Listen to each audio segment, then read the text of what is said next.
మనందరం మనపెట్టి ప్రార్థన చేద్దాం. ఇంకెవరికైనా ప్రభు రక్తం కానీ శరీరం కానీ అందిన వాళ్ళు ఉంటే కూడా హస్తాలు చూపండి.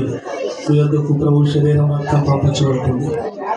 అందరూ ప్రార్థన పూర్వకంగా మా తండ్రి నీ స్తోత్రం స్తోత్రం స్తోత్రం యేసయ్యా, నీ స్తోత్రం స్తోత్రం స్తోత్రం స్తోత్రమయ్యా.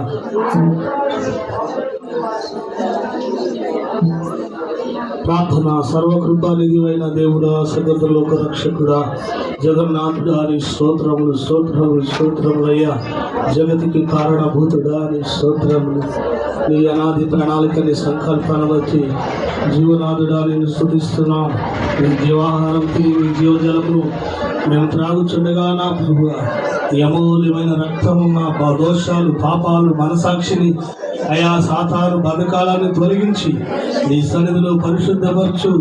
నీ అమూల్యమైన రక్తం బట్టి కృతజ్ఞతలు నాయనా, కృతజ్ఞతలు కృతజ్ఞతలు. నీ రక్తం బట్టి నేనే స్తుతించుకుంటూ యేసయ్యా మీ సన్నిధిలో శ్రేష్టమైన రక్తాన్ని కృతజ్ఞతాస్తుతులు అర్పించి యేసు నామమున ప్రార్థించి తాగుచున్నాం తండ్రి. ఆమేన్. ఇకపైన ప్రభువే